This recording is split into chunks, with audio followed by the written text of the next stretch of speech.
Welcome everyone. Thanks for joining us today. If you recall from our last episode, we have a very special guest, Keihan, that joined us last time, and there seems to be a bit of a unfinished.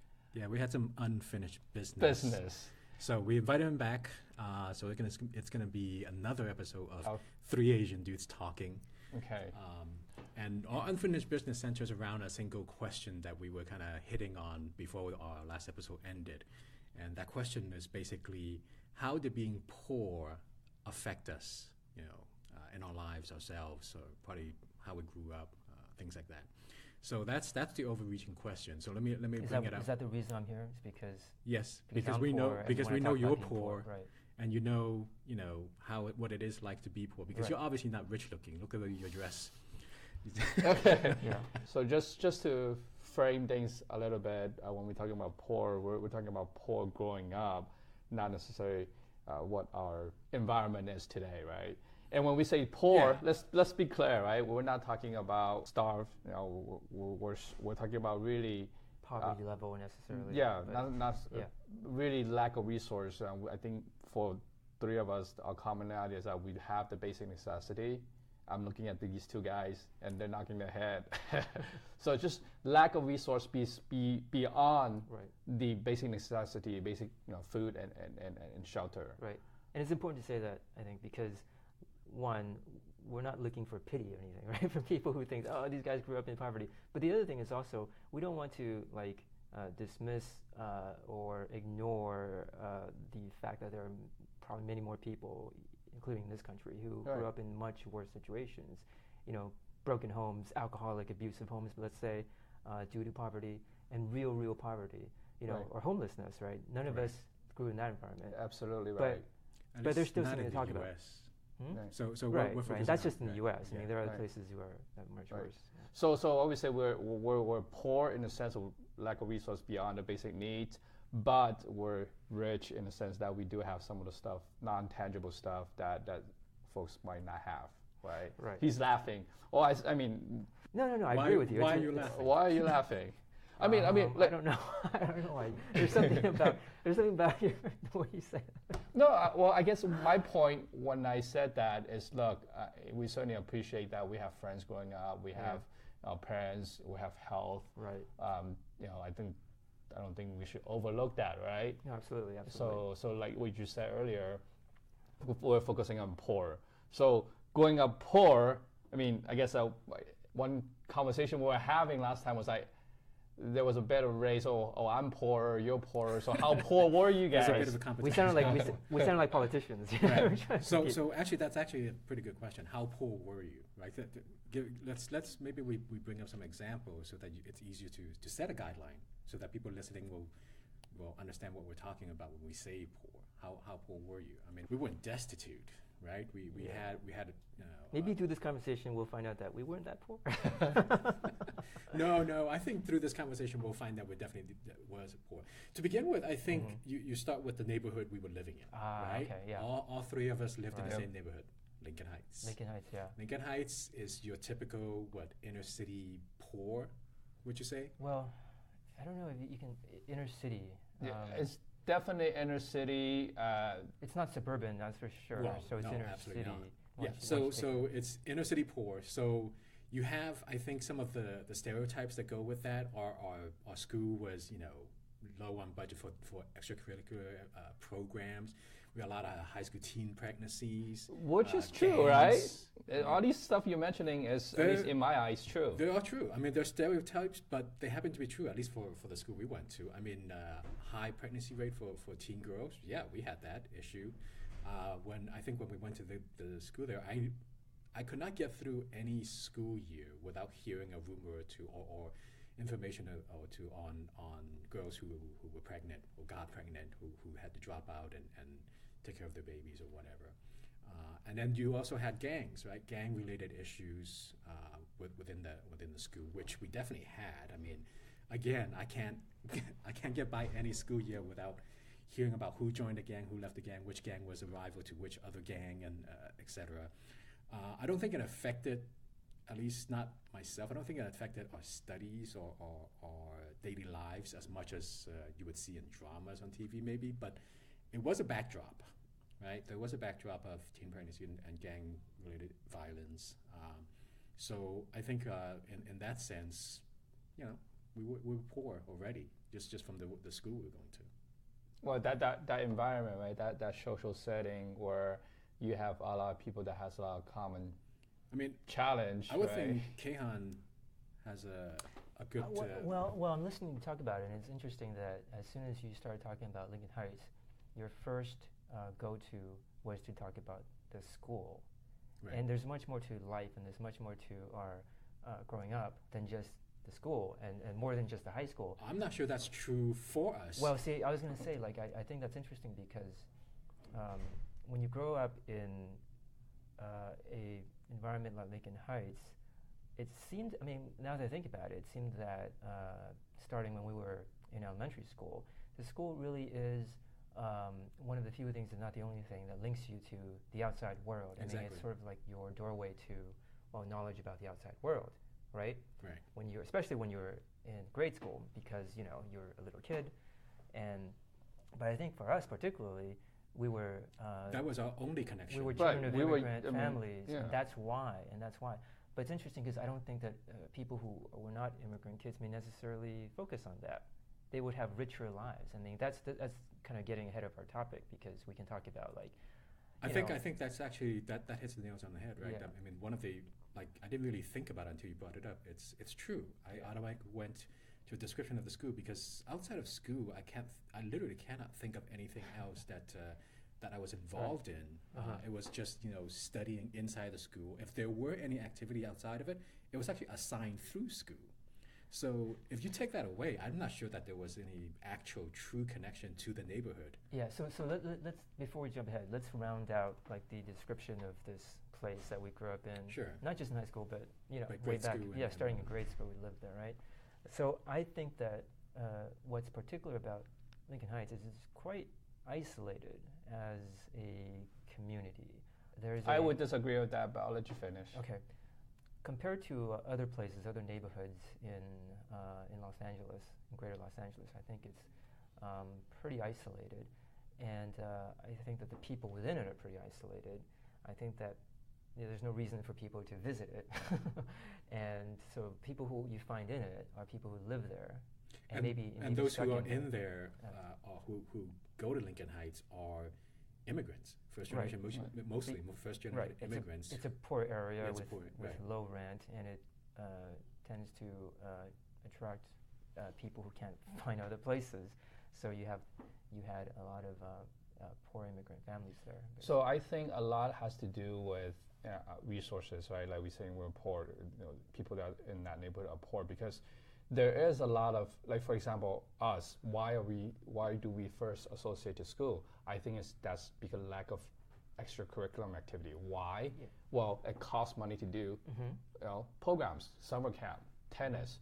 Well, some of these activities, like we might see it as basic today, just your baseball, your tennis.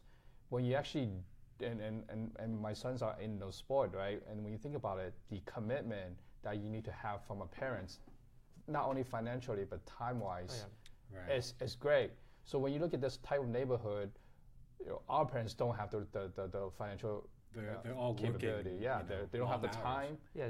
So which leave us, besides going to school, we come home, we do our stuff at home and school, home and school. There is no. Well, there was a lot of hanging out among kids. I remember we just hung around out school, after right? school. Well, after school, right?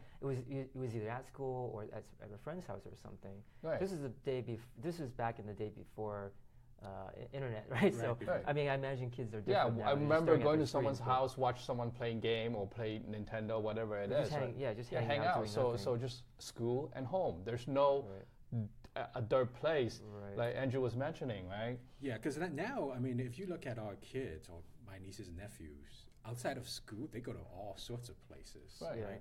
They have robotics clubs in other cities. They painting courses in other cities, and then we go on excursions to canyons, to mountain hiking. And right.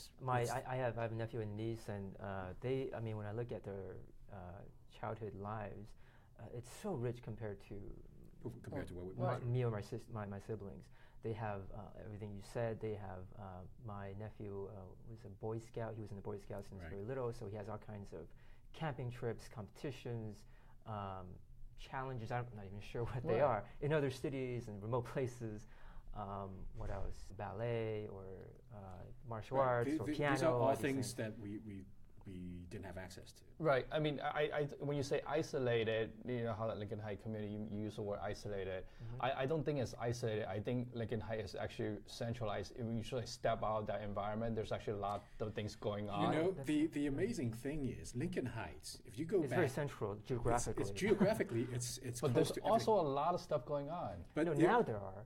Are you talking about back then or now? Back then, yes. No. If you here's the amazing thing is when I left Lincoln Heights, I started researching the history of Lincoln Heights, and if you actually go back just 50 years prior to us living there, it's an affluent neighborhood. It's right? a very affluent neighborhood filled with movie stars from Hollywood, and plenty of activities going on. Yep. But for whatever reason, you know, it became a neighborhood known. Well, that could be a different topic when we actually do some research and bring it back to the conversation. Right. But the point being that obviously the neighborhood itself geographically is actually an activities hub because it's so close to downtown. It's close to Chinatown. It's close to the various freeways that you would need to go anywhere else. But the people living in there, us being us, have no connection outside of that neighborhood. Yet if you were living outside of Lincoln Heights and you needed to go to one of these more active areas, you'd have to pass through Lincoln Heights pretty much. So it's active. It's connected for if you weren't living there. But for people, it's kind of ironic. Well, I mean, maybe the freeway system has something to do with that because freeways didn't come online. They weren't constructed until later than the 50s, and so it could be that geographically Lincoln Heights was an access point or like a midway point between places that people drove. But now you have the 5 freeway and the 10 freeway, and I think maybe that's why. I'm just guessing, but that could be why. After they were constructed, Lincoln Heights didn't serve this purpose anymore. But anyway, certainly when we got there on the scene in the 80s, it wasn't like that anymore. Right. I mean, I don't recognize what you're talking about because it just wasn't like that. Yeah. So I guess back to what we cite. Our topic here is talking about being poor. I think it's important to illustrate the environment that we grew in, and it just when we say poor. It's not just an individual family or individual person. It's really you're poor. You tend to stuck in a situation where you are, you're around other poor people. Exactly. In your environment. Yeah, right, absolutely. Your environment. So one last point about Lincoln Heights. I think that when you say it's not isolated, I would push back a little on that. I certainly felt that it was, and when I think about it, I don't think it's too far off the mark. Not too much of an exaggeration to say that it was because. Like you said, like the people around you really shape whether it is or not, and I think it's the lack of resources, but also the mindset, the lack of knowledge, right? That are that characteristic of the people there, and because it's immigrant, because it's poor, all these things are true, and that meant that they just didn't know about the outside world, right? And they didn't know about quote unquote mainstream. American culture, or lifestyle. So I would think that all of those things. I mean, when you were growing up, did you know about other places besides Lincoln Heights? You didn't have access. You didn't have right, car. and certainly internet is not available at that time. And yes, there's less of sort of globalization phenomenon doesn't happen until late 90s or even 2000 when information becomes more readily available. We were older too, so it's hard to know what would have happened. Right. But as children, none of that was there. Well, because we don't have the educated parents to provide us the guidance to show us this is what could have been, and this is the the outside world. Exactly. We don't have that. And also. But that does not mean we're isolated, right? We're isolated in the sense that we can see more, but we're not. What do you mean by isolation? What would make it isolated then, if not that? I guess when I think about isolation, you're like an island where you can't. It was pretty much. You're boxed in. I don't think we feel. If you're talking about information flow wise, though, I think we were isolated in that sense. Information flow wise, I mean, we don't know what opportunities or what events were actually happening outside of Lincoln Heights, and none of that information was actually coming into us because we didn't know how to get it. So I think what Derek's saying is that it would be isolated only if it was literally isolated, like as an island. But I don't think you need to be. Yeah, you're right. Literally no, speaking. I understand the figurative speech that you're implying, that in terms of isolation, that you're a community among yourself. And I think maybe Andrew's point of putting in context of information flow. Yeah. But I still feel like there is quite a bit of outside channel, and I'll give you an example. One thing that my parents, growing up in Lincoln Heights, always pushed me and my brother to go to church. That I was going to mention that actually. That's one thing where is an exception. Where all of a sudden in a church environment, you have different social class, you have people that are more open up. So I do. I mean, first thing I would talk about obviously is school, Lincoln High and whatever school that's in there. But the next thing I think about is that there is a channel, there's a window outside, and that window, when you're talking about isolation, is really like church, right? I could see different class of people and how they act, and some of the topics. So that's an exception, but I think that overall you would agree that your access to the outside world is quite limited, and then it's relatively. Yes. So I think we're all agreed on that, pretty much. It's kind of interesting. I actually never had a connection to church while I was here in the U.S. I had a lot of connection to it when I was in Hong Kong, but here in the U.S., I didn't go to any churches here. I wonder how many more opportunities would have presented itself through church. Well, I did go to church. In fact, it was one of these Chinese Baptist church, right? Not to be specific, but for a couple years. As a matter of fact, I remember it was my first grade teacher, who in our grade school, who was Chinese American, and I remember that she shouldn't have actually, because she's a teacher in a public school, but she actually got some of us kids to start going to this church on Sundays for Sunday school, quote unquote. And I did that for a couple years at that age, but that's a whole different topic. But let me. I mean, I don't know how long you want to talk about church and everything. But I mean, no. That was just an example. Just an example that I want to give to show that there is a channel to outside, and I completely agree that Lincoln High is isolated. Right. I think it's not complete. I mean, it's not completely isolated. You're right. There are things we can point to as exceptions, like church and whatever. But maybe parents' workplaces. I don't know. But that's I think overall, I certainly felt that it was isolated, and I felt it more so after in junior high, I went to a That's actually, I think that's a perspective I'd like to hear about, right? Because Derek and I pretty much stayed in that neighborhood throughout grade school, junior high, and high school. You left. Yeah. You left for somewhere else for junior high, and midway for high school as well. You didn't join Lincoln Heights. Yeah. I didn't come back to Lincoln Heights until the last 2 years of high school. I mean, I would imagine that has to be a huge difference. Absolutely, and it was a very formative number of years, because that's when you really develop as an individual. You know, after elementary school. So for 3 years in junior high and for the first year in high school, I was in a different part of LA that was much more affluent and much more diverse and economically more mainstream, meaning it was much better off.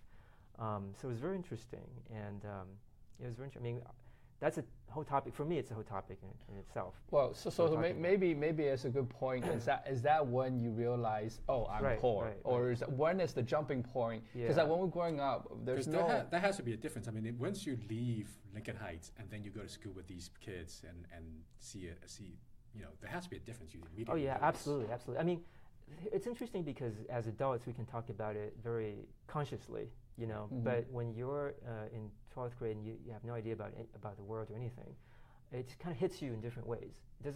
You're not able to understand it or rationalize it, but you make new friends, right? You're not aware of their family backgrounds, certainly not at first. And because you're seeing them in school, you're interacting with them, you're kind of playing it cool because everyone's just a student, everyone's the same age and everyone's just a kid, really. But after a little while, I think it impacts you in different ways, mostly I would say, in emotional and psychological ways. And then later on, as you reflect, as you grow up, you reflect that, well, it's because of these social conditions that caused those emotional impacts. So what are some of examples that have these direct impact like at that age? Like I can give you. I mean, I was just thinking about this because I knew we were talking about this topic, and I was thinking, what? And I know you guys like stories. So, yeah, I love it. So there was one moment that I think really hits it home, and it wasn't like the very first moment, but it was like a very telling moment. Yeah.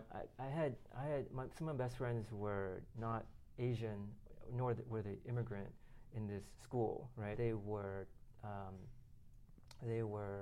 pretty privileged actually to live in wealthy areas, and they were sons of apparently they were sons of children of pretty accomplished parents. Like some were children of professors and doctors and stuff like that. Completely opposite, opposite spectrum. What we had seamstresses and completely restaurant dishwashers. Right, That's about right, it. exactly. And I remember I was very good friends with them though. Some of these, maybe because we were all pretty academic, pretty nerdy, pretty focused in school, right? Even among the students in this school, which was a magnet school. So we got along in that sense. Right. But there was one, and to get to this school, I was still living with my family in Lincoln Heights, and so to get to this school, I had to take the school bus every day, which was a 1.5 hour trip, one way. Okay, so it was very far away, which meant that the fellow students there didn't know where I lived, and we didn't really know where each other lived, because everyone came from different parts of LA, right? So it made for a good dynamic. After school, you just went home. You took the bus and you went home. You never really saw them, except with a phone call, maybe special occasions, you would get together. Well, so one of these students, he was one of these privileged students, children of privileged family, and it was after school, and everyone was kind of scrambling to get on their bus. There was a whole line of buses. Everyone took different buses. So it was that scene, and then I was looking for my school bus, and I couldn't find it, so I was like asking, hey, where's the bus to, where's the East LA bus? Because that's the bus that I took, East LA. Right. And then I didn't know that my friend was right behind me, and then I turned and I saw him, and then he had overheard me ask where the East LA bus was. And what grade is this? It's like this is 7th grade. Okay. And then maybe even later, maybe even as late as 9th grade. So the assumption here is that you guys have a concept of what each part of LA is. Exactly. So I saw in the look in his face, and I could tell that he had overheard me say East LA bus. I had never told him. He had never asked, where I lived, right? So this is the first time that he found out where I lived. Right. And the look on his face, how do I describe it? It was like, oh my God, I can't believe you live there, kind of thing. Is that so? So I think that's a very vivid, right? Vivid moment for you, and I could actually, just following your story, could see yourself in that situation. Do you think that's a moment of your self-conscious that or is it just his reaction? You think I was being too self-conscious and reading into his expression, right? Too much, right? Yeah. I really don't think so. Okay. I really don't think so. Even though nothing was said, he just kind of turned around and walked away, and I didn't follow him, and I didn't I didn't feel like, oh, come back, let me explain. It wasn't like that. Right. But there was a sort of sense of shame, actually, and then I was ashamed to be ashamed, But all of this kind of played in my head. But I couldn't deny that there was like a sense of just really being self-conscious about where I came from and the difference between me and some of these other students.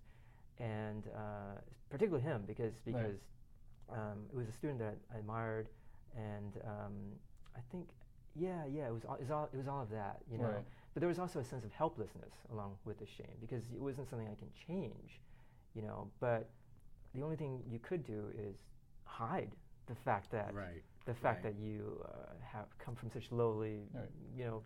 Yeah, it's background. it's funny now that you bring that up. It triggered a memory of myself hiding the fact that I was from Lincoln Heights.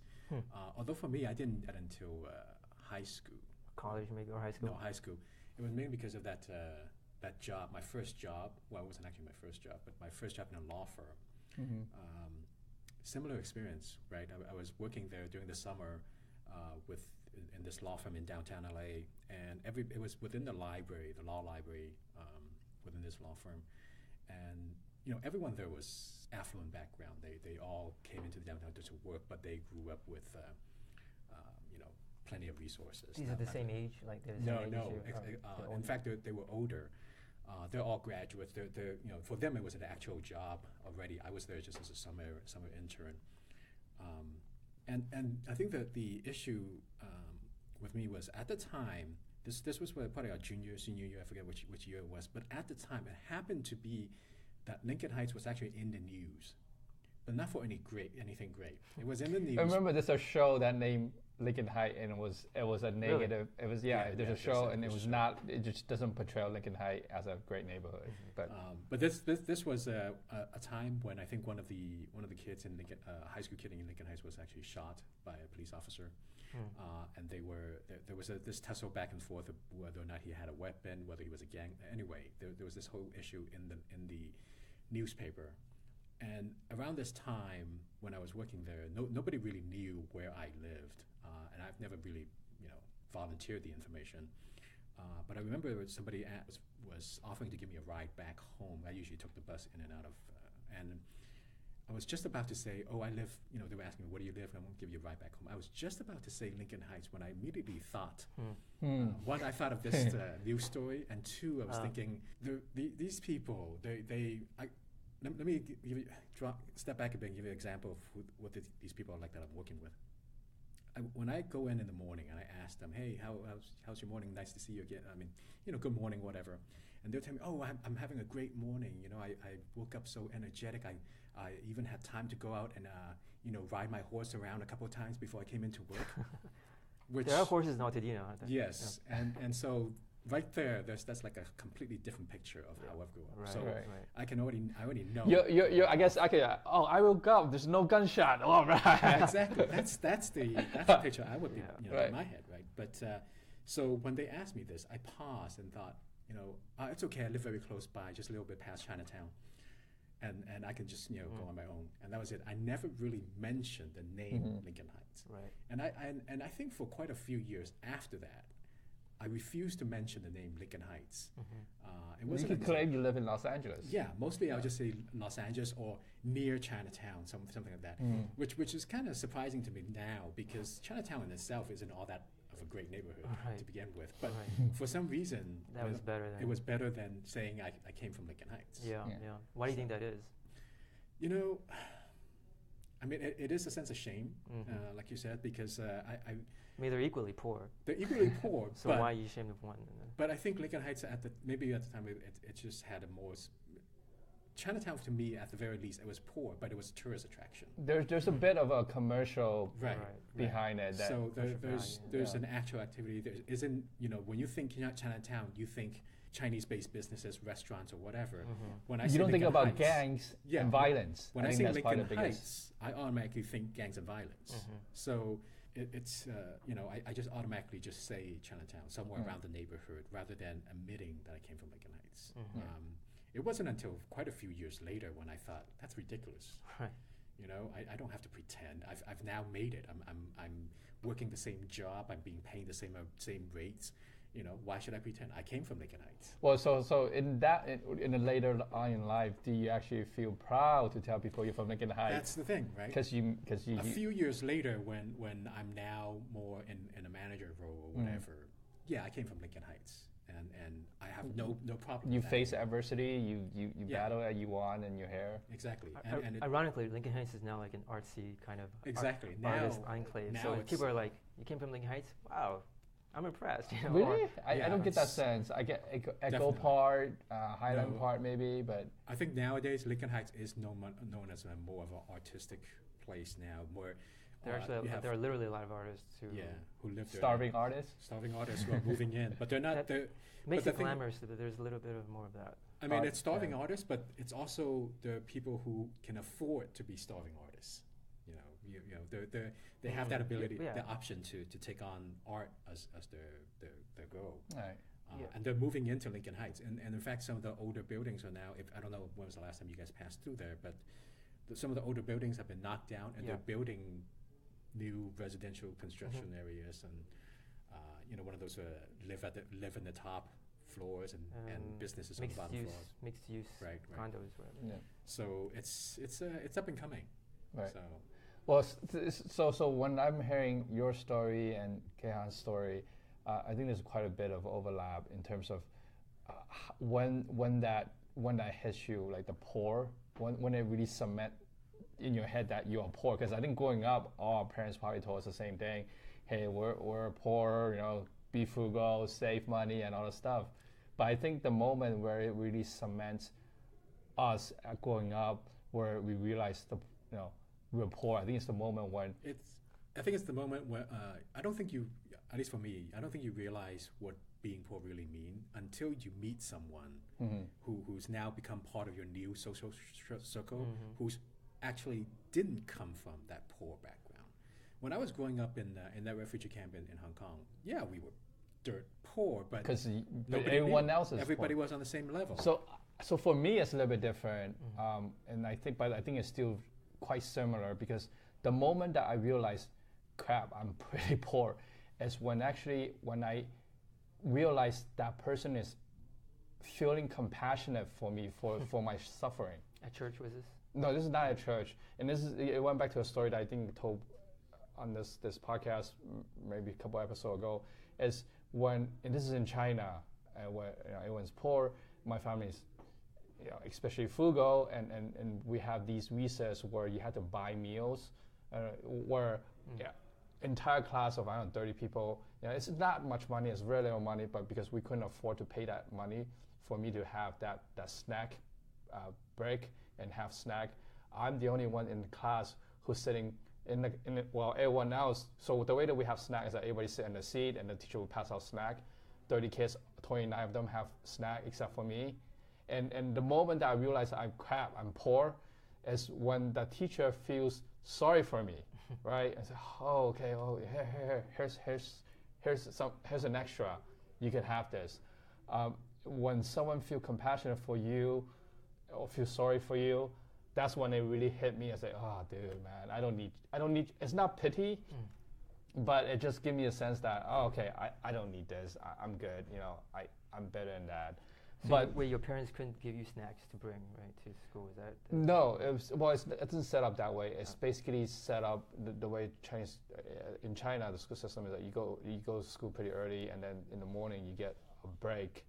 In that break, because everyone's having snack, if you're not having snack, you sit there, you read. Right? Where are the snacks coming from? School? School. So there's a kitchen in school that cooks it. It's not just a snack. It's actually so everyone like a porridge. Everyone's given snacks by the school. But you have to pay for everyone that pay. Pay. Okay, you didn't mention that. Okay, everyone. So you have to pay for it. Yeah. And we, got it. There's just probably a couple other kids within the school that didn't have snack just like me. But in my classroom, I was the only one. Yeah. And it felt, the teacher certainly was not pitying me, right? She just feel like, this poor kid, was a first grade, second grade, he's sitting there, reading while everyone else is eating and chatting. So she feels sorry for me. I really think, and I realized that the moment, it's, okay. So that's why it hit me, which is similar to your situation when you. Did you try to hide the fact that you couldn't afford snacks? Well, yeah, absolutely. I felt the same way as you guys did, where I feel embarrassed, right? Because I didn't realize up to the point when she, good for her good intent to offer it for me, right? And when I was being offered this snack, I realized, oh crap, I looked around and there's a realization that kicked in my head. It was like, all these other kids can afford it, my parents can't. So after that, did you go back to your parents and say? I did, and I think towards the end, I told them that, oh, everyone has it. I'm doing one that then. I think we did like a month, and then and then I was over. Ran out of money after. I forgot what happened afterward, but my mom feels sorry, and so she actually, I think we did the meal plan for a month, and then that was it. But then at that moment, that's when I felt okay.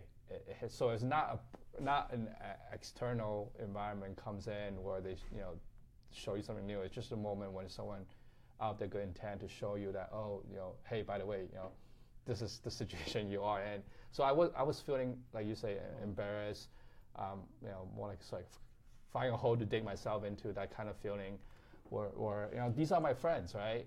And to me, she basically exaggerated the whole thing in front of the whole class. Because it highlights highlights the word. If she hadn't given you that snack, right, and nobody would have noticed. Right, and it's totally out of her good intent. But this is when you were probably like 7 or 6 or something. I was really young when I realized that. Yeah. And I mean, probably no other kid around you noticed or cared. I mean, I can't imagine, they kids probably at 6 or didn't, but 7. I still remember it. So that is my memory of your friends, overhearing you. Yeah. You live in UCLA, so. Right. Well, I can share a related situation or related to eating food, Right. Which is also back at the junior high, the same junior high, is that you just made me remember it. Is that during lunchtime there would be differences in how you ate your lunch depending on the class background, the family background you had, because as you this is in the same junior high. Okay. That was not in Lincoln Heights. Mm-hmm. And so remember in Lincoln Heights, I don't know about in junior high, I assume you guys, even in junior high, probably still had those... we were on meal tickets. Meal tickets, all of us. Yeah. School meal tickets. Yes. That was true for all of us in grade school, right? Right. And so I was used to that. Yep. I was so used to that, I didn't question it. I don't know about you guys. It just seemed like that's just what you did. Now that you talk about it, I assumed that's how all all the schools. That's just I assume the same too. That's just right. That's just how you do it in school, right? Yeah. And so I continued doing that in 7th grade at this new school, but before long I noticed that almost all of the other kids, brought their lunches with them from home. Right. And it's probably true of every junior high, but we would just sit, wherever you could sit on the school grounds. You can just find your own spot and you can just gather with your friends and eat. But I didn't do that at first because I would line up at the cafeteria with my meal ticket along with the other, I guess, poorer kids. And there were poorer kids, but not as, I should explain. I went to the magnet program, so they were much more privileged kids, financially, economically, all that. But in this school, in the larger picture of the school, there were kids who were poor, who weren't part of the magnet program. And there was this sort of like attitude toward them as well. It's like, oh, they're lesser than us, okay? This was just part of the picture in that school. So I would line up with my meal ticket with these other kids who weren't my classmates. I didn't know them. They were just in the school. And once again, like after a while when I realized like all my other real classmates were bringing their own lunches and stuff, I started feeling a sense of shame. I didn't realize I was feeling a sense of shame, but like without even thinking about it, I started hiding the fact that I was kind of running to the cafeteria to get my lunch and everything. And then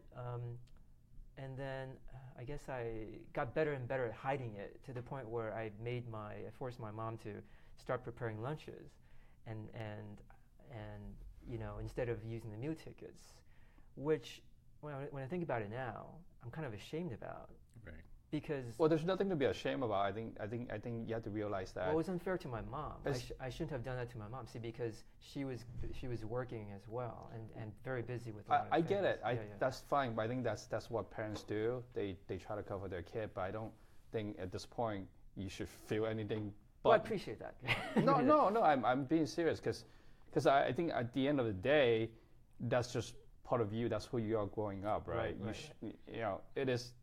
It is what it is. Yeah, I mean, you can say you feel kind of like you feel bad about it, but I don't think there should be a shame. Yeah, you're right. I mean, there's no point trying to place blame. I mean, was it my fault for something, was it my fault to feel shame, or was it the environment's fault that caused me shame? I mean, who knows? But I mean, I think that certainly, if I was more mature about it, I think that I would have just accepted it and tried to make it easier for my mom. See, that's really what my Right. and I think that also if there's any person, a young person now who's in that situation, I would encourage him to not give into that pressure, that social pressure. Well, of I disagree. No, but here's the thing though. Was there actual pressure from your classmates? Right, that's Or a good was it question. Right. There really something wasn't. you internalized? Right. There really wasn't. Yeah, right? I mean, so and it's hard, right? Because I still remember in that environment when I was in junior high school, it's all about the popularity factor. It's all about cool factor. And I'll bet you go back today, fast forward today, if you go to any high school, I'll bet you the same dynamic exists. social pressures exist Yeah, there. and it's just part of growing up, right? It's part of going through that process we all go through. Now that we're at a certain age, we're like,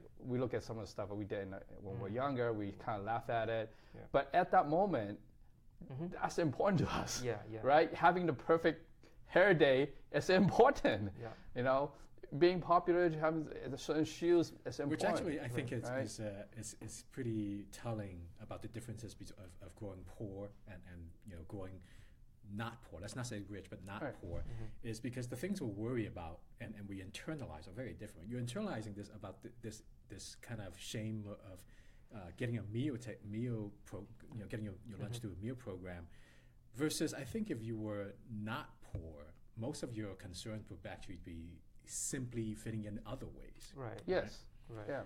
But regardless, fitting in via getting bringing your own lunch, or fitting in via having the right jacket or shoes or whatever, Yeah. there's a internal need to fit in.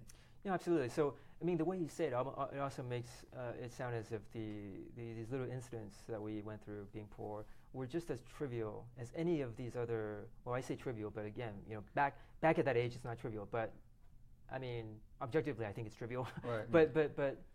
But it almost makes it sound as if these incidents that we went through were as trivial as anyone else's growing up, fitting in kind of stories. And as you say, everyone has it regardless of the social background they come from. But I think that I would like to still emphasize that, beyond these stories, right, I think there are very real costs that we went through growing up in that environment. Right, psychologically, Right. financially, even health-wise, educationally, all these Right. things. So it's not, it's not just a matter of, oh, we didn't fit in, it was awkward, it was shameful, that kind of thing. We didn't feel cool. It wasn't just like that, even though these make for better, easier stories to tell maybe. But I think it's a part of a much bigger, more serious story. Right? And that point I completely agree with, because one of the the question that we were thinking about when we had this topic was like, well, what do you think you would be if you're not poor, right? And I would think, what if I'm not poor? I think if not poor, I didn't think materially. The first thing I thought about is, well, I think for sure I'll have more self-assurance. Maybe not I don't know. Is confidence? I think that is right. It is confidence, because I think if your financial upbringing, I think plays a lot in building your own confidence. Because when you're poor and you're growing up, at least for me, when I was growing up and I had to meet up with any events or activities where I'm unfamiliar with, and I'm unfamiliar with it because I never had the instructions that my parents could have given me, or any classes or teachers could have given me. So when I'm unsure in that new scenario, I'm less confident. I assume I'm making mistakes, and I try to minimize the mistakes I'm able to make.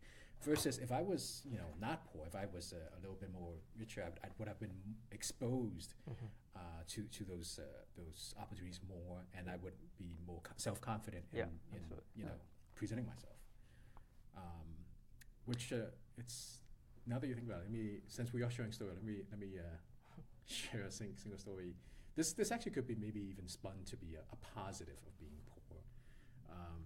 So in junior high, we went to Nightingale, and I got an opportunity to go to this kind of summer program that was based out of this local university. Cal State LA? No, private university. So when I went there, it was an eye opener. And I was definitely, at least for the first couple of weeks there, very shy because it was just so completely different from what I was used to. I didn't want to make a mistake and get kicked out of the program for whatever reason. And it wasn't and it wasn't like they were going, they were harping on me to do things certain ways. I just felt like I was completely out of place. Now, I think had I been, had a richer background financially, would I have been as scared in the first couple of weeks? Probably not. I probably would have had more self-confidence and be able to step up and take on any challenge. And probably would make you more sociable too, right? Exactly. Because then one thing that I could definitely see between, my kid and me growing up is I don't think I'm any less sociable than he is, but I could see that because he's been to different new environments. He's so much more comfortable going into the strange environment, having a conversation, or going to and fit himself in, versus me, even today. There's certain reluctance when you go into certain places, or go to certain meetings. Let me give you a simple. Now that you reminded me of this, keep reminding me. Very simple. Like the first time I went on a road trip with my dad and a couple of his friends, because we were driving from LA to San Francisco to attend a wedding or some sort of event. Yeah. First time, it was pretty much the first time I kind of left the city, and we stopped midway. How old were you? I was in grade school, so I couldn't have been more than 11 or 12 at the time. And we stopped midway to have lunch. And it was a Denny's restaurant, right? Not very grand or anything, but Denny's. First time in there, and I immediately, I don't know why. Once I sat down and started ordering food, I even remember I had steak, and it was the first time I had steak.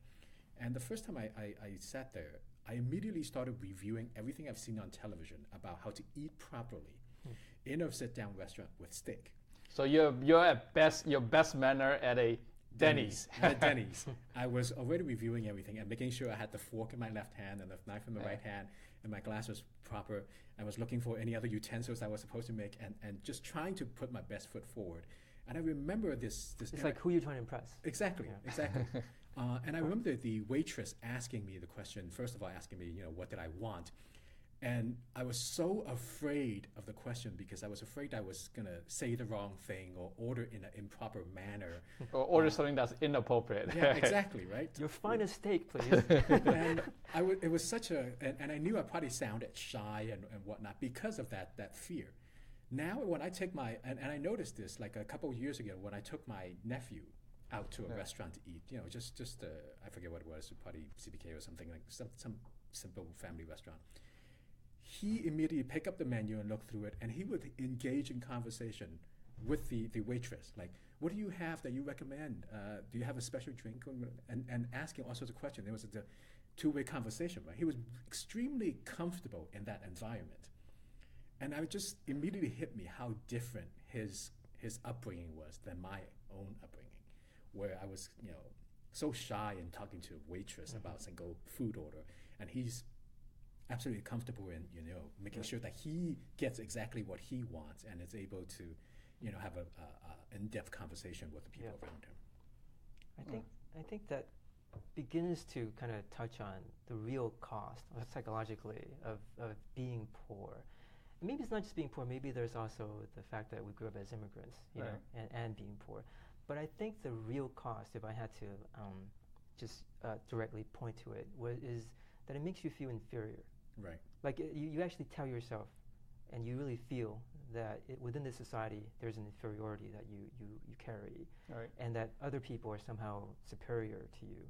And I think that in all kinds of social situations this comes out. Like you have this natural deferring to other people, and just shrinking from situations, and not just situations in front of you, but maybe shrinking away from opportunities, goals, that otherwise you wouldn't.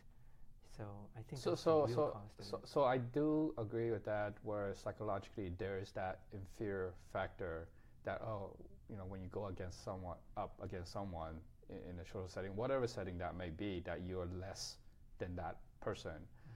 I don't know when I got this, and this is probably a personality trait, but somewhere along the line growing up, maybe I'm in college here or somewhere along the line, I started thinking, I have that feeling even today, there's a bit of an inferior factor. But my counter to that personally is look, I'm already at the bottom. There's no way but to go but up. What do I have to lose, right? So, and I think that kind of feeling, that kind of, go get attitude. I wouldn't say go get. I mean, I just like it's more like, dude, I got nothing to lose. Like what, you can't hurt me more than this, right? I mean, to a certain extent, it was somewhat of a give up attitude, right? I'm just gonna give it a shot, right? Yeah. No, that's certainly a good attitude, and it's certainly a better attitude than giving up, right? And just saying, I'm always gonna be crappy or whatever. But my point is that, I mean, I expect that, right, from you, and knowing you, I know that's very true, and that's true of me too. It's true of all of us. We want success, obviously, and we are ambitious, right, to a certain extent. But I think the important point here is that it's hard to miss if you don't look, if you don't pay attention at the more subconscious sense of inferiority that you have, that was picked up because you grew up poor, right? And you may think that you're okay, you may think psychologically you're healthy, and that, hey, I'm just as good as anyone else, that you have just as much chance of success, and you're accomplished, and you can, right, all of these things. Right. These are the things that you tell yourself at a conscious level. Yep. But subconsciously, and it'll come out in certain ways that you won't even notice if you don't pay attention. In fact, let's paint a picture. Let's say back in high school when we graduated, how many of us attempted to apply to the Ivy Leagues? Yeah, that's what would be one example. For example, I did. Well, but you were the exception, right? But I think I'd benefit a lot from going to a different school and everything, and going to a more. I mean, as far as like. Myself, I mean, Derek, I don't know about you. No. Right? I honestly, it was really funny about a college application, and I'll be honest. I work in the college applications counselor as like a student A. That's where I learned about college. I have actually zero plans to go to college. I actually did not. I didn't even think about the future, right? And that goes back to a point where immigrants, our parents doesn't really give us guidance. All they say is get a good education. So what does that mean? I mean, there's more to it than get a good education. They didn't provide me guidance. I have no idea what I was doing. I don't remember which school I applied. Obviously I went to one. The school that I checked off as the school that my Spanish classmate, he said, "Oh, I'm going to this school. You should check this out." So I checked the same school as he did, and I happened to luckily got into that one. But I think I applied no more than 2 schools. Yeah. I mean, that's a perfect example of limitations. That's an example. And that's just like, okay, he's doing that, I'm doing it. Right. I'm just like doing what he's doing. Had we been not poor, had we been not immigrants, really, our parents would have probably explained it a bit more and give us from the more beginning. Guidance. Yeah, right. What college means. Prep you for it, right? Exactly. But we lost that opportunity. Yeah. Basically, I mean, when I was applying to college, I was just thinking, okay, I now have to go to another school, but what does that even mean other than checking off a few schools that I could probably want to go to? And that's and then I just basically thought, what do I need to do? The SAT, okay, I take the SAT. How much did I have to pay? Oh, crap. That was what I was thinking. How much I have to pay for this? God, do I really need it? Right? How much was it, like $50? I don't know, but it was like, that was more concerning to me. Yeah. I'm going to take this once. I'm not going to take this again. And, when you think about it now, you realize that, whoa. It was important. It was actually, and I never studied for it too. Yeah. Go ahead. Why don't you go first? I was going to say, you're thinking about it now. You realize it was actually a very, very important moment in your academic life, and that would affect the rest of your career and everything else down the road. But I don't think we knew it was important because everybody said get a good education, and SATs are linked to getting a good education. We didn't realize how important it is. We didn't really realize specifically. You didn't know specifically anything, what it would affect and how it would affect everything, and we didn't really make that attempt to like you said, study up on it Right. or take classes. Well, on it. maybe this would be a good example to when you mentioned isolation. I think that's the information flow is definitely not there, where that you don't know what you don't know, and you're in a spot where you know that's a good direction, but where's the map? How to get there? There's zero sense of direction. So if your parents, if one of your parents or either parent were let's say doctors, or at least maybe something like a professional Right. of some kind, right? And they were native born here, you would grow up, and as you think about your own future, you would see that just as a matter of course, right? You're going to go to college, right? And you're going to prepare ahead of time for that. And then after college, you may have some idea about maybe even graduate school or professional school of some kind. And then after that, your career will start, and then so on and so forth. And you might buy a house at some point, all these things. Your future is clearer. Right. There's a clear map. Yeah, there's a clear map. And then for me, I can say that for me, looking back, when I was in my teens, and you model your future on your parents to some extent, because Right. there's really and your peers, and if you're lucky to have a very good teacher, maybe you might know something about their lives or something, which I didn't really. But you model your future mostly on your parents, I would say, and for being the children, when your parents are immigrants to this country who are not college educated. In my case, they weren't really even educated at all. Yep. They didn't speak English, or really, really poorly. What else? And they're poor. When your parents are like that, and you look towards your own future, right? You have zero idea. It's like just a cloud after high school. It's like, Right. what happens then? You don't really even ask what happens then. You just don't think about it. You don't think about it. You Yeah. don't think about it. I don't think about. Yeah. No one has encouraged you to think about it. Right. No one has painted a picture for you to it's- reach for, and so you're left kind of just like scrambling or just groping along. Yeah, I think it's just like you just move along the crowd, right? You go Yeah. school, I go college. It's kind of interesting because when I was in college, I took this summer job that I found at a engineering firm. The other interns that I was working with were actually high school students because their parents work for the firm. So they've already lined up all these internships for Right. their kids to come in. So it's like this path has already been laid out for them. All they had to do was just walk it Yeah. and then Right. choose the crossings that come up every once in a while. Yeah. We had to kind of blindly struggle and figure out, is there even a path for Right. us to take? Right.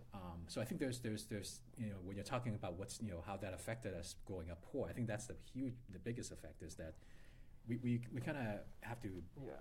I think in this case it's a combination of being poor and being children of immigrants. Right. Because possibly if they are back in their native country and they're used to that culture there and how society works there, then they probably would do a better job of bringing up their children.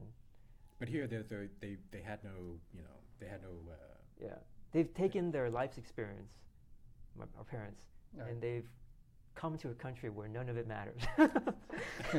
None of their accumulated knowledge matters, and then they're going to bring up Well, yeah. Well, not only that. I mean, I guess depending on the degree, I really want to it has probably no relevance to what we're talking about. Just I think the education level really is important. Oh, yeah. Factor. I'll share a story when I was a kid living in Lincoln Heights. It's not a great neighborhood, even though you keep your house clean. There's cockroach. There's always cockroach. Yeah, there were old houses. Yeah, and there's always cockroach. So I remember one night I went to sleep. For whatever reason, a small cockroach got into my ear, and it stuck in my ear. So obviously I got scared. I thought that was just an urban myth. No, it happened to me. Okay. And so I got scared, went to my mom, say, this cockroach in my ear. And she's always very calm, "Oh, don't worry about it." And obviously she didn't know what to do. It was completely inside your ear. It was inside my ear. You couldn't see it. I couldn't see it. I couldn't pick it out. Wow. It was stuck in there. So obviously it's a small cockroach. I was a kid, right? Yeah. So it's stuck in there. It's making all these noise, and I could hear it rumbling. And it was scary, right? It's scary like crazy. Yeah. Went to my mom, crying, whatever. Well, she doesn't know what to do, right? She's, don't worry about it. So how she does that? Well, let's drown the cockroach. So what she did is that she poured some rice rind into my ear, close to, and drowned the cockroach. Wow. Okay, and I think obviously it was a struggle, and it's dead in there. But that was it. I was like, okay, fine, you go back to sleep, right? So don't bother me. Yeah. I love my mom, but sometimes her approach is not the best approach. Right. So basically, I went back to sleep with a dead cockroach in my ear. Crazy. Imagine that. Was there a way to get it out? There was it was stuck in there, and then the next day when I woke up, it's dead in there. But obviously, I felt there's something in there, right? It was not until probably a week later, and it was like, this is not right because the cockroach is in there, and I could still feel it even though it's not moving. I had to look up, and I went to a place in Chinatown and figure out and go to the doctor. We have Medicare at that time. So I went by myself, and this is not out. My mom said, don't worry, it's fine, it's dead already, it was come out like, but the cockroach was dead in my ear for about a week. Yeah. It's actually all dried up in my ear for a week, and it's sitting in there. I went to the doctor said, well, you should have come here like the next day, right? Yeah.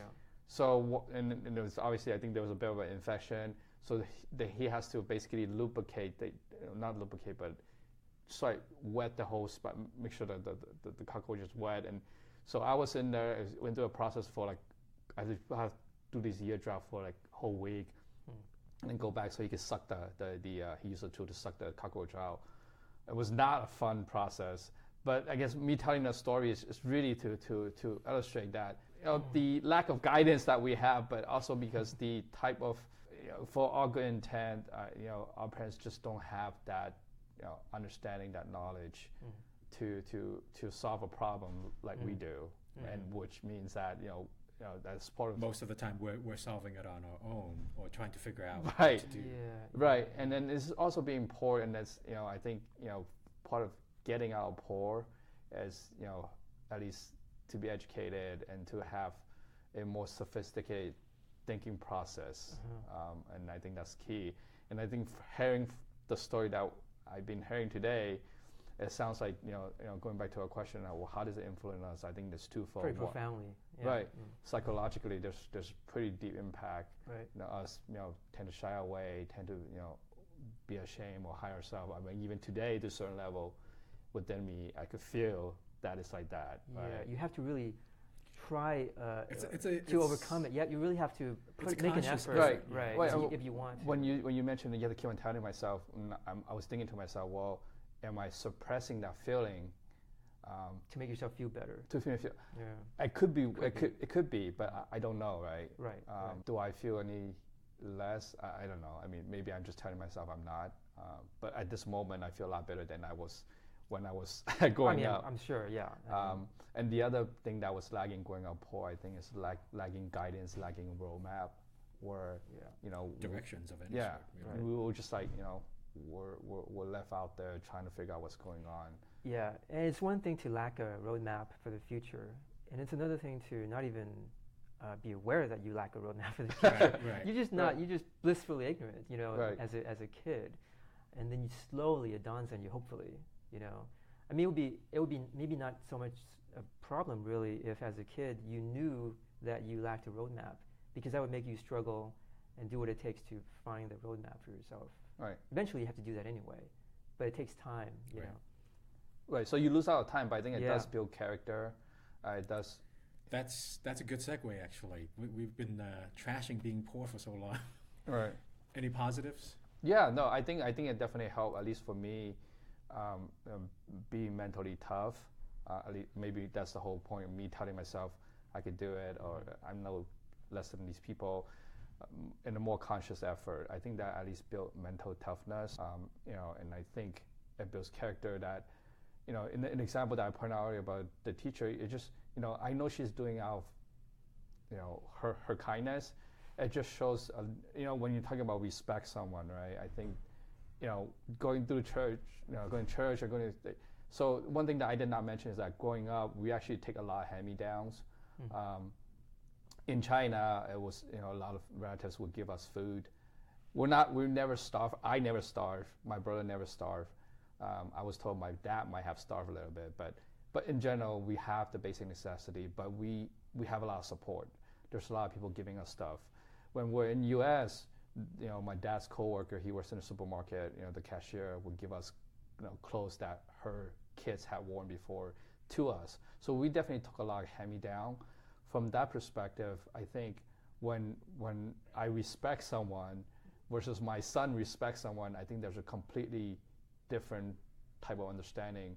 I think that character, just like when you realize that, look, you really need to understand that someone on the other side is doing something for you, and you haven't been in there. You just respect a lot of what you have as well. So I don't know how to describe it. I think that's to be honest, I think that issue there is one of the main reasons I wanted to start this podcast. Mainly because there's a lot of things we missed out on while growing up poor, but I also think you're right. It built mental character, right?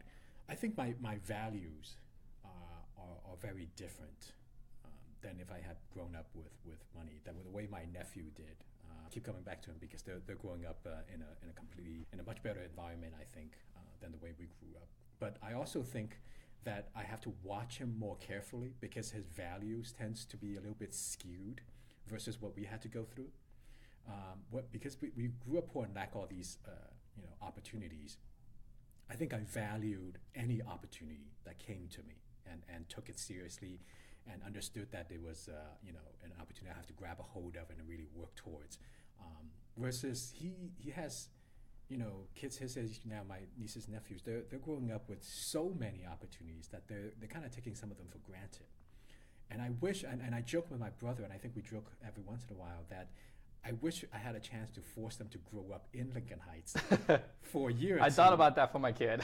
For a year or two, just so they can learn what it takes or the difference in a different lifestyle, so that they can appreciate what they're getting more. It's so. I remember this trip I took, a family trip that we took a couple of years ago, and I was walking with my nephew, holding his hand, walking through the airport terminal. And he took we were walking through, and he took a couple sniff. And then he said to me, "This smells like economy." And at first I laughed, obviously, but then I thought, he didn't say it in a mean or condescending way. It smelled different from what he was used to, because he takes a lot of internet. He doesn't fly economy? He usually doesn't. Wow, okay. I still do, okay. But only because most of his trips have been overseas, and they're like 12, 14 hours trips, and it was actually cheaper for them to get a first class tickets to Asia. Right, okay. So most of his trips were actually in first class. So he only took economy when we weren't closer, like right. Hawaii or wherever. And so when he said that, I immediately thought, if I didn't know his personality better, I would have assumed that he was a brat. A brat. And right there, we should just cut out all trips for him and make him live a harder life. But I know he didn't mean it like that. He just felt that it was different from what he was used to.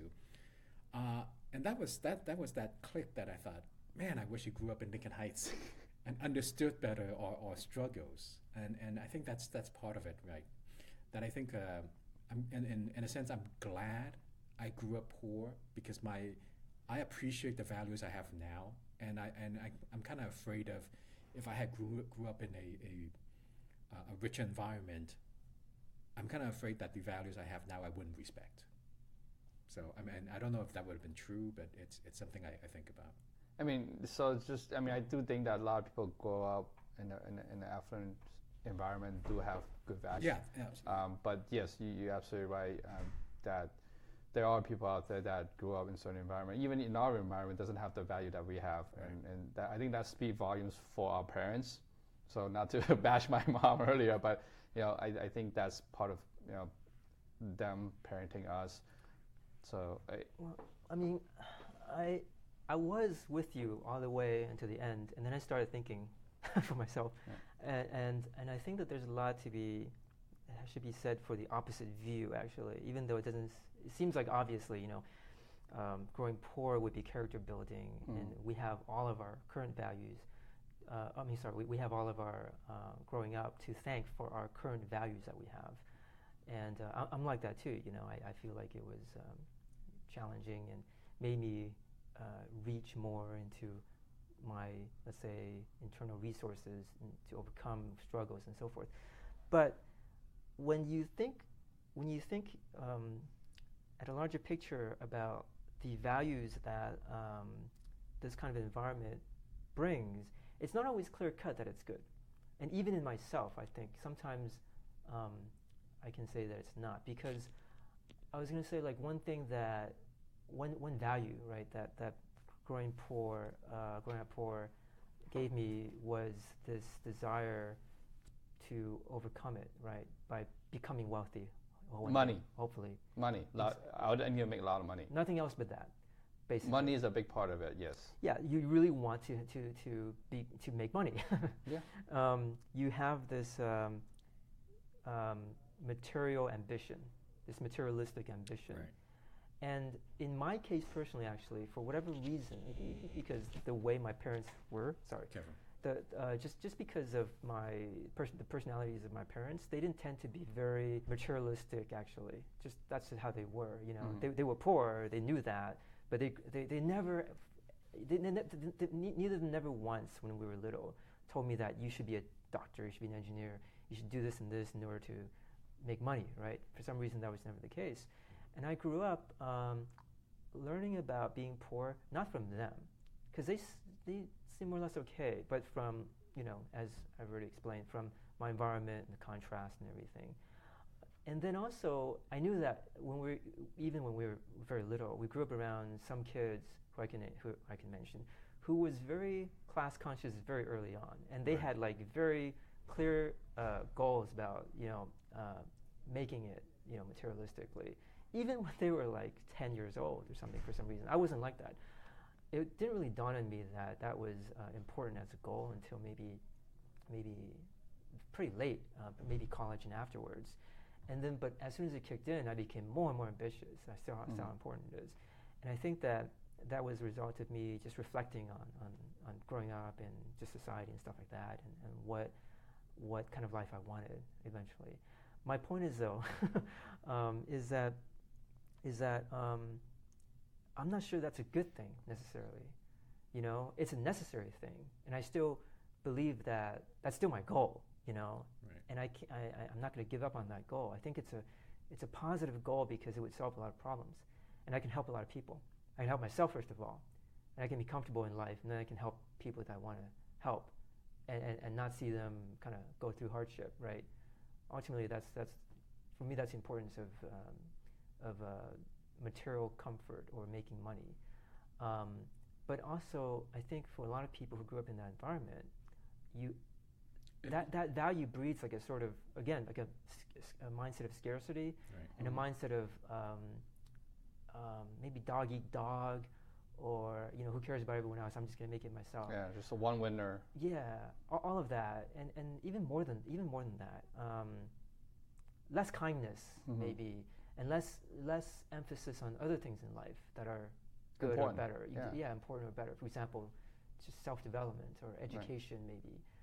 Education is more than just a practical means to making money, but education for self-improvement, for societal improvement, and so on and so forth. And it's definitely less of like contribution back to your society, right? I mean, I think most people growing up is like everyone for themselves. Yeah, they're not ready to think about those other things. Right. Right. They can't afford to. And some people never get out of that because actually it's really hard to make it big, right? It's really hard to go from rags to riches. So anyway, yeah, so there's all that. That's true, because I mean, if you think about it, it's usually those who grew up in a very affluent environment that they're able to think about, altruistic, endeavors. Joining Doctors Without Borders or joining other aids in other countries. Yeah. I mean, if you grew dirt poor as us, I don't think that entered most of our minds, at least not until much later in life. Right, and I think you grew up in this environment in this country, and when you pay attention to media sources, right, just of all kinds of TV programs or commercials or books or anything, you hear a lot of messages like you should give back. You know, Right. it doesn't have to be. It doesn't necessarily have to be about donation, asking for donations. But there's always this constant message of, yeah, we live in the richest country in the world, but you should give back. Right. Right. But I never felt that applied to me. It could be selfish sounding, but I just never felt that applied to me because you don't have sufficient, like growing up, there's not sufficient. Yeah, like you wish. I mean, there's this pressure. You feel this pressure that maybe I should give back. And you're right. I do live in the richest country, Right. but not as a rich person. Right. So there's all that kind of tension. I think that's a good way to summarize all of our thoughts in terms of how it influenced our life growing up poor. And certainly, like we mentioned at the beginning of this podcast, is like, there's a lot of people that would have it a lot worse. But the challenge that we face, I think the environment that we face, tend to be more common among a lot of people versus there's a lot of unique situations. But financial challenge and being poor, there's a bit of commonality among a lot of people, and I think hopefully our story would connect some of our with some of I think it would listeners. resonate with quite a large group. Yeah, I think we were good. I think we did a good job being honest about it, actually. And I think that's one of the hard things to do when you are poor, because I think that there's that shame element that's built in, and a sense of inferiority, sense of being marginalized. So it takes effort to actually bring this all out and talk about it. But once you do talk about it, I think that people, hearing it will resonate with it. Okay. So That's great. Any final thoughts before we wrap this up? you just heard it. Oh, okay. No, Well, that's good. No, I think we did a good job. Yeah. okay. Well, thank you for tuning in. Again, this is 3 Asian Dudes Talking. You have myself, Derek, Andrew, and Kayhan. Signing Take care.